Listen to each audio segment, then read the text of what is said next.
Saudades, né, meu filho? Pois é, a gente também tá com muita saudade de vocês, mas a vida tem que continuar, não é? Por isso, bem-vindo a mais uma aula online. Hoje a gente vai falar sobre outro assunto que parou o mundo e mudou ele completamente. Inclusive, o último assunto que a gente viu lá dentro, em sala de aula. Vamos trabalhar hoje sobre a Primeira Guerra Mundial. Pega seu caderno, senta aí e se prepara, que é hora da história.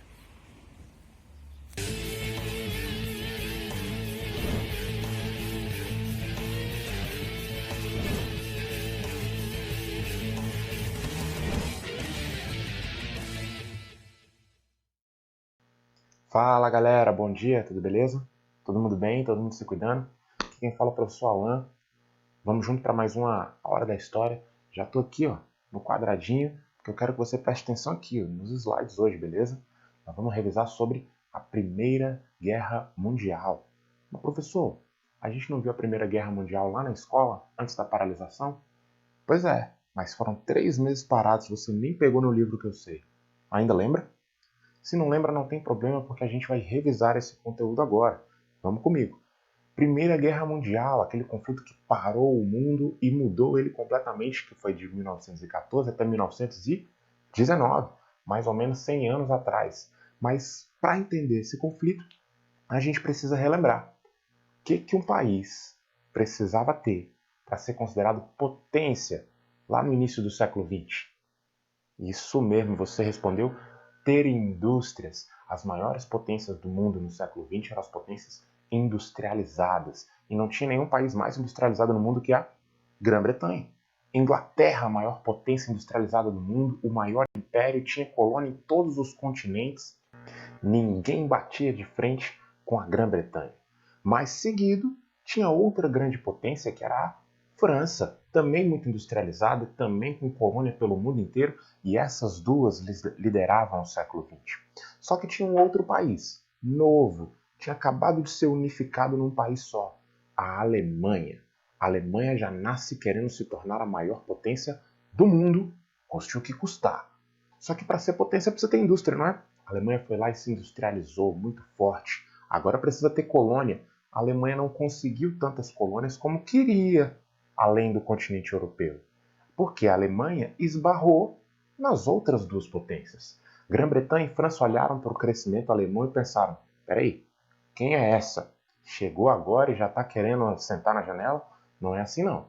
Já surge aqui uma grande rivalidade entre as duas maiores potências do mundo, a Grã-Bretanha e a França, e a Alemanha, que crescia muito rápido e não negava para ninguém que queria se tornar a maior potência do mundo. Já que a Alemanha não conseguiu se tornar a maior potência do mundo pelos meios normais, a Alemanha começou a montar o seu grupinho. Inaugurou o que a gente chama de política de alianças. Como assim? Chamou os amigos. A Alemanha se junta com o Império Austro-Húngaro e a Itália e formam o que chamamos de Tríplice Aliança. Professor, por que tríplice? Porque no início eram 3. Guarda essa informação. No início eram 3. Alemanha, Império Austro-Húngaro e Itália formaram a Tríplice Aliança. Do outro lado, Grã-Bretanha e França olharam esse grupinho e pensou, a gente não pode ficar parado. Montaram também a aliança deles, que foi chamada de Tríplice Entente. Por que tríplice? 3 também. Grã-Bretanha, França e chamaram o Império Russo. Vamos entender o mapa? Temos aqui no mapa todo mundo que está de amarelo. Faz parte da Tríplice Entente. A Grã-Bretanha, a França e lá do outro lado o Império Russo. O Império Russo era uma potência? Não, mas era um país enorme, com dimensões continentais e estava no outro lado da fronteira da Alemanha. Já todo mundo que está de laranja nesse mapa é a Tríplice Aliança, liderados pela Alemanha, o Império Austro-Húngaro e a Itália. Itália era uma potência? Também não. Era um país novo que também tinha se unificado recentemente e queria fazer parte dessa bagunça aí. Queria se tornar uma potência, queria ter mais colônias. Guarda essa informação, a Alemanha está querendo muita coisa, a Itália também quer. Seguindo, começou a guerra entre Tríplice Aliança e Tríplice Entente? Não, na verdade na Europa não estava tendo guerra nenhuma, vivíamos um período de paz. Mas não é só porque está em paz que está todo mundo tranquilo, não é? É o que nós chamamos de paz armada. Dá uma olhada nessas fotos aqui que eu coloquei no slide. ao mesmo tempo em que as potências estavam se preparando, elas estavam se armando, ou seja, passaram a produzir cada vez mais armas. Por isso que a gente chama que esse período é o de paz armada. Ninguém atacou ninguém, mas estava preparado. Professor, para que alguém fica produzindo tanta arma? Talvez você pense, é só para se defender. Será que era só para se defender mesmo? Na verdade, todo mundo já esperava que alguma coisa acontecesse. E aí, a guerra começou? Não. Faltava ainda um detalhe, o que a gente chama de estopim. Qual foi o estopim da Primeira Guerra Mundial? Ele não aconteceu nem na França, nem na Alemanha, nem na Grã-Bretanha. Ele vai acontecer lá na região dos Balcãs. Dá uma olhada nesse desenho aí, o que você consegue ver? Tem um cara atirando num homem e na mulher dele dentro do carro, né? Você vai lembrar da minha voz falando isso lá na sala de aula. 28 de julho de 1914. Assassinato do arquiduque austríaco Francisco Ferdinando, lá na região dos Balcãs. Mataram o filho do imperador austro-húngaro. Isso foi o estopim para que se iniciasse um conflito. Porque foi um declarando guerra aqui, outro declarando guerra ali, mas na verdade as alianças entraram juntas. Então, a partir do assassinato do arquiduque austríaco Francisco Ferdinando, é guerra declarada. Agora ninguém segura mais. Agora sim a gente vai entrar num conflito. Mas vamos lembrar, a Primeira Guerra Mundial não ficou muito conhecida por ser uma guerra de movimentações. Aconteceu. Primeira fase da guerra, as tropas se movimentaram, tentaram conquistar o território do outro, posicionaram locais estratégicos, mas acabou que ninguém conquistou nada, não é? Não conquistaram muitos territórios. Aí vem a segunda fase da guerra, que nós chamamos de guerra de trincheiras. O que é uma trincheira? Esse desenho mostra um pouquinho. Trincheira é um buraco que as tropas cavavam e ali eles ficavam posicionados esperando o momento certo de atacar. Às vezes atacava, não dava certo, volta. E nisso a guerra foi ficando parada, travada. Os soldados passavam meses, passavam muito tempo dentro dessas trincheiras. E aí a guerra não avançou muito para lugar nenhum, não. Para você lembrar direito o que é trincheira, tem essas fotos aqui. Um buraco. Imagina como era a vida do soldado lá dentro. A gente assistiu com algumas turmas, talvez você tenha visto no cinema, o filme é 1917. Se você viu, você lembra, você viu exatamente ali como é que era a vida numa trincheira. Mas também até a Mulher Maravilha, no filme dela, ela passou por dentro de uma trincheira da Primeira Guerra Mundial. Opa, mudei de lado aqui para facilitar você para ver o mapa. Vamos lá. A guerra começou, Tríplice Aliança contra Tríplice Entente. Só que assim que a guerra começa, já nem faz mais muito sentido ficar chamando de tríplice, porque já não são mais três. Outros países do mundo vão entrando nessa guerra. Coloquei no mapa aqui, só de exemplo, o Império Turco-Otomano, estão vendo ali? O Império Turco-Otomano já entra do lado da Tríplice Aliança. Botei ali de amarelinho a Sérvia. A Sérvia é onde tudo começou, onde o estopim aconteceu. Ela vai entrar junto do lado da Tríplice Entente para lutar contra o Império Austro-Húngaro. Outros países do mundo vão entrando também, por isso que faz sentido a gente chamar de guerra mundial. Mas beleza, a guerra foi acontecendo e ela foi durando mais tempo do que muitos países imaginaram. Tinha gente que achou que essa guerra ia ser rápida e ela estava travada demais nas trincheiras. Ninguém ia, e guerra custa caro. Isso começou a pesar para alguns países. O primeiro deles, a Itália. Vamos relembrar. Itália, desde o início, faz parte da Tríplice Aliança. Está aí no mapa, não é? Em 1915, com menos de um ano de guerra, a Itália decide se retirar. Fala, tchau galera, não vou mais, não estou nessa guerra. Só que lembra que eu falei que a Itália tinha interesses, não tinha? Ela queria colônias. Pois é, assim que a Itália sai, Grã-Bretanha e França chegam no ouvidinho da Itália e falam, Itália, você quer colônias? Vem para o nosso lado, que quando acabar a guerra a gente vai te arrumar umas colônias lá na África. Tem interesse? Aí a Itália ficou naquele dilema. O velho meme, vou ficar na Tríplice Aliança ou eu vou mudar de lado para a Tríplice Entente? A Itália já tinha saído e aí, em 1915 ela resolve voltar para a guerra, só que agora ela volta para o outro lado. Itália que inicia a guerra na Tríplice Aliança, ela pula o muro e vai para a Tríplice Entente, famosa Falciane, não é? Pois é, muitas outras coisas continuaram acontecendo nesse conflito, mais gente vai entrar. Só que eu estou focado nesse mapa aqui só na Europa, não é? Não estão sentindo falta de ninguém nessa guerra, não? Cadê os Estados Unidos? Será que os Estados Unidos não está na guerra? Será que os Estados Unidos não gosta de guerra? Errado. Se tem um país no mundo que gosta de guerra e dá um jeito de se enfiar em todas, esse alguém são os Estados Unidos da América. Mas onde eles estavam? Estados Unidos era um grande parceiro da Grã-Bretanha, a Inglaterra, não é? Inimiga da Alemanha. A Alemanha declara uma nova lei. Todo mundo que ajudar os meus inimigos vai ser meu inimigo também. E aí, por causa disso, a Alemanha bombardeia um navio americano. Olha essa capa do jornal brasileiro que anunciou na época. A guerra entre Estados Unidos e a Alemanha. Mas peraí, dá para declarar guerra contra um só? Não, declara guerra contra toda a aliança. Acaba que em 1917, os Estados Unidos da América, olha ele aí no mapa, também entra na guerra. Os Estados Unidos não estava na guerra antes por quê? Afinal de contas estava bom demais para ele. Ele estava de longe só vendendo coisas, só produzindo. A gente vai ver que isso vai fazer um bem danado para a economia americana. Mas em 1917 isso muda. Os Estados Unidos vai de fato para a guerra com soldados, com navios, com todo o maquinário para lutar contra a Alemanha e contra as forças da Tríplice Aliança. Se os Estados Unidos entram, ele arrasta consigo alguns também. Inclusive quem sempre foi muito influenciado pelos Estados Unidos e entra nessa guerra também.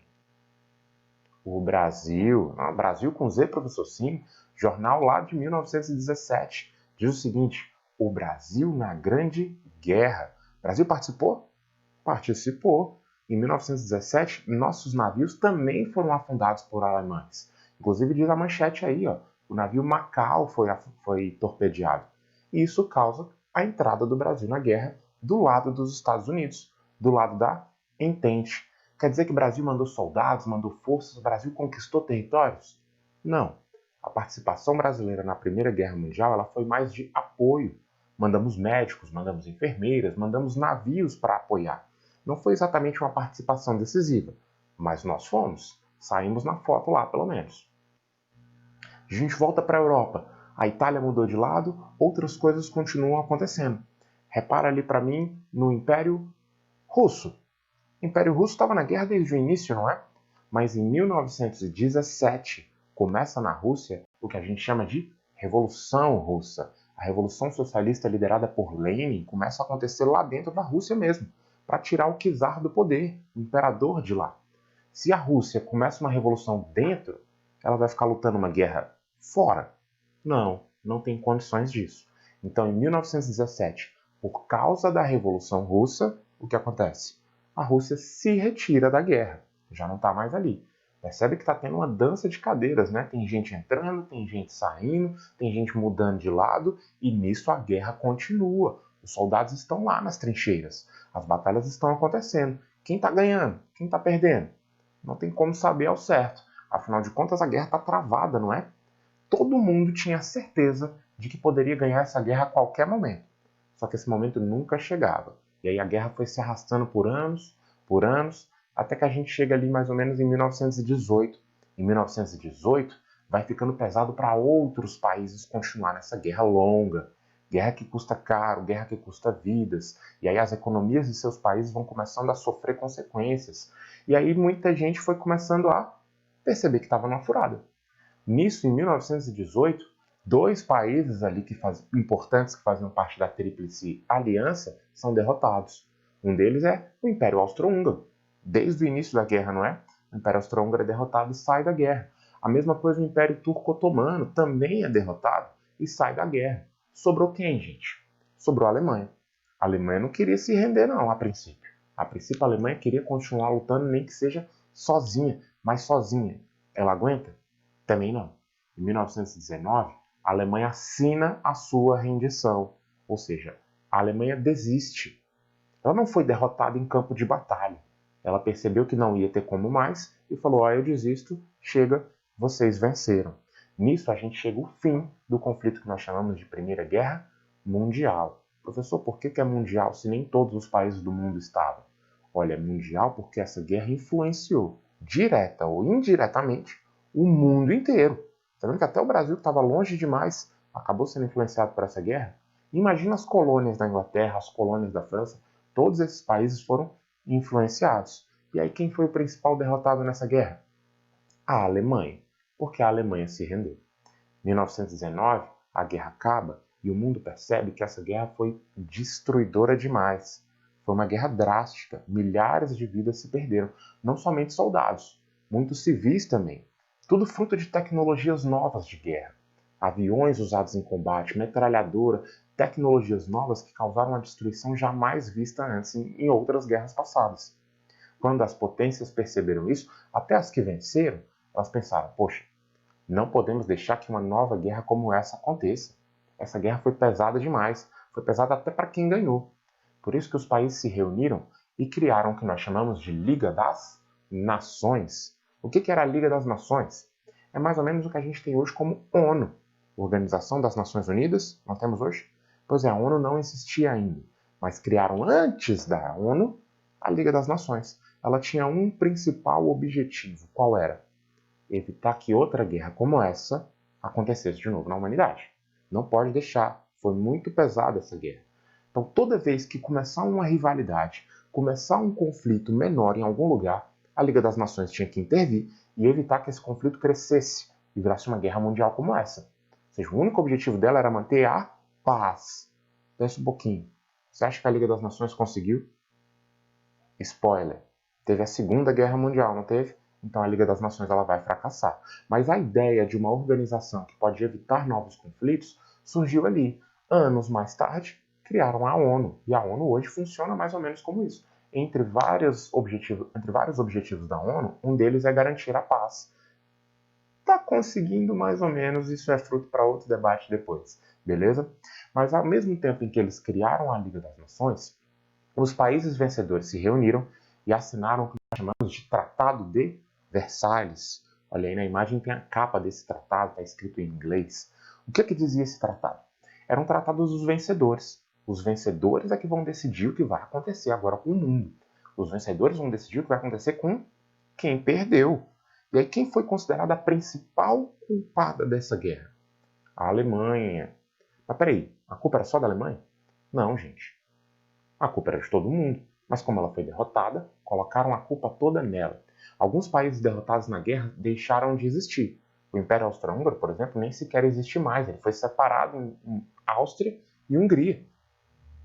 Já não é mais tão poderoso assim. A Alemanha ela vai sofrer pesadas punições pelos vencedores. A Alemanha, por exemplo, está escrito lá no Tratado de Versalhes. Ela teve o seu território diminuído. A Alemanha agora está proibida de ter exército.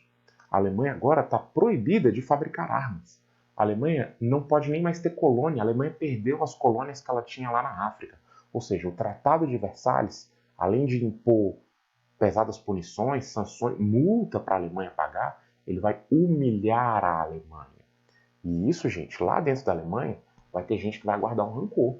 Vai ter gente que vai pensar, peraí, esses caras nunca derrotaram a gente em campo de batalha e ainda vieram e pisaram na gente, nos humilharam. Lá na frente vai ter gente que vai alimentar esse sentimento de revanche. A gente já tem aqui a sementinha para a Segunda Guerra Mundial, não é? Olha aqui, ó. Termos para o povo alemão. Deve pagar os danos por terra, por ar e por mar. Ou seja, humilhou e esfregou na cara da Alemanha quem eram os vencedores. Vai ter gente que vai pedir revanche lá na frente. Então é isso, galera. Essa foi mais uma hora da história, nossa revisão de Primeira Guerra Mundial. Se você tiver dúvida, pode comentar aqui mesmo no YouTube, tá? Ou então você pode comentar lá no Google Sala de Aula, que aí eu vou tentar responder todos os comentários, todas as dúvidas e perguntas que tiverem aqui, beleza? Até a próxima. Valeu!